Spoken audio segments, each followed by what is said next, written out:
Bismillahirrahmanirrahim. Assalamualaikum warahmatullahi wabarakatuh.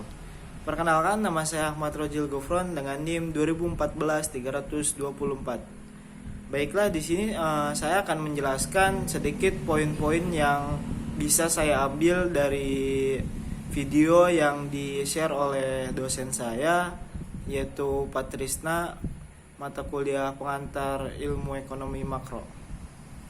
Baiklah, langsung saja. Yang pertama itu uang kertas itu ilmu sihir, seperti zaman Firaun, di mana mereka hidup di bawah sihir Firaun. Dan selanjutnya bagaimana datangnya ilmu sihir itu dan bagaimana kita mengatasi sihir tersebut, dan kenapa kita harus kembali ke emas dan perak. Karena Allah Subhanahu wa taala menciptakan emas dan perak. Jadi Allah Subhanahu wa taala menciptakan segala sesuatu itu dengan bil haq. Ada 12 ayat yang menyebut kata emas dengan berbagai istilah yang berbeda. Ada zahab, fiddah, zukruf, dan kintar. Sedangkan perak disebut 10 kali. Dan di dalam Al-Quran, kalau Allah Subhanahu wa taala merujuk kepada suatu nilai yang nilainya besar, selalu disebut dengan emas.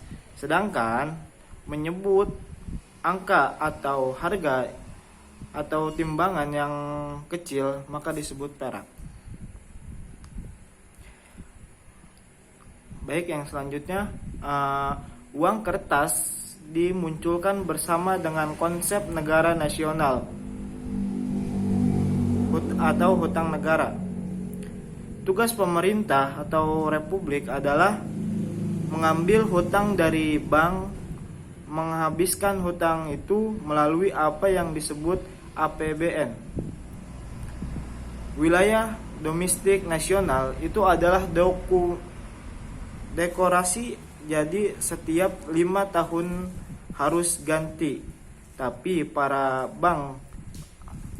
bankir tidak pernah ganti, mereka turun-temurun perusahaan sesuatu serta beranak pinak.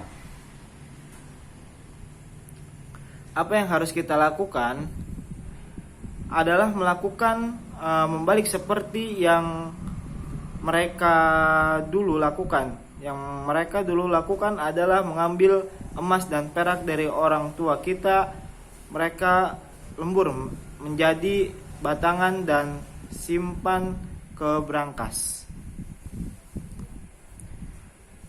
Teruntuk tukarkan menjadi emas dan perak, jadi dinar dan dirham, dan digunakan untuk bermuamalah. Allah Subhanahu wa taala menciptakan emas dan perak adalah harta, karena itu fitrah pertama manusia adalah menciptakan emas dan perak. Emas dan perak sebagai harta yang nilainya besar dan kecil adalah harta yang harus berputar. Allah Subhanahu wa taala mengancam bagi orang-orang yang menyimpan emas dan perak. Bagaimana emas dan perak diedarkan? Maka harus dibuat koin sebagai alat tukar. Tidak ada fungsi lain dari emas dan perak kecuali sebagai alat tukar. Kemudian muncullah pandai emas mengatakan emas itu tidak aman dibawa-bawa karena berat. Titipkan pada kami, maka kami akan mengeluarkan kwitansi. Pada abad ke-17 mereka mengatakan bahwa ini sangat repot karena terlalu banyak kwitansi.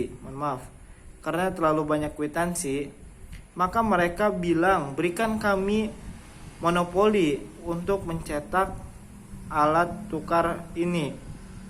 Dari situ munculnya pertama kali bank sentral. Mungkin itu saja yang dapat saya simpulkan dari video yang telah di-share dosen saya.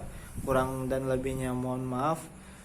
Cukup sekian. Wallahu muwaffiq ila aqwamit thoriq. Wassalamualaikum warahmatullahi wabarakatuh.